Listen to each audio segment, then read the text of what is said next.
অর্থাৎ যেটা আছে সংবিধান সংস্কারের যে প্রস্তাবগুলো আসে,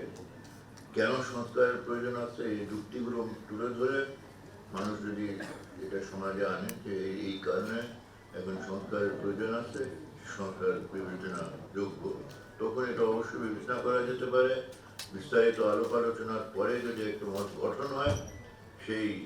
প্রস্তাবের পক্ষে, তখন এটা সংশোধন করা যায়। তো এই জিনিসটাকে আমরা মাথায় রেখে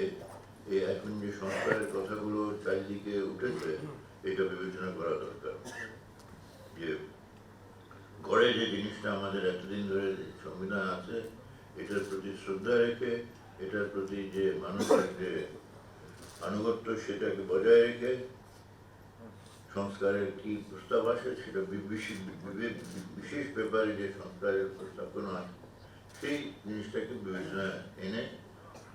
বিস্তারিত আলাপ আলোচনার পরে যুক্তি যদি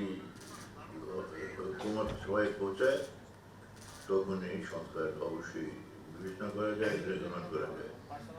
অর্থাৎ এই জিনিসটা যদি আমরা বুঝে এই আজকে যে আলোচনা শুরু হয়েছে সে আলোচনায় আমরা সবাই অংশগ্রহণ করি তবে ভালো। মানে হোল জিনিসটাকে বাদ দেওয়া এটা একদমই ভুল হবে,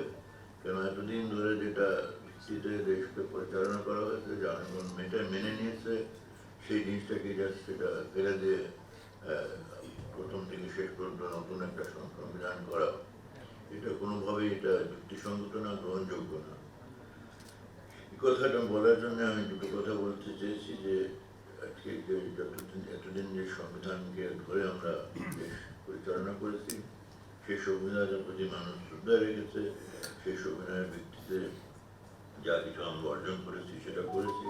অর্থাৎ সেই সংবিধানের প্রতি আরও গভীরভাবে আমরা শ্রদ্ধা জানিয়ে সেই সংবিধানকে সমুন্নত রেখে যেখানে যেখানে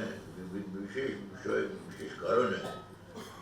সংস্কারের প্রয়োজন আছে সেই সংস্কারগুলোকে আমরা বিবেচনার মধ্যে নিতে পারি, আলাপ আলোচনা করে ঐক্যমতে পৌঁছাতে পারলে সেখানে সংস্কার করা যেতে পারে। এই কথাটা আমি বিশেষ করে জোর করে বলতে চাই যে গড়ায়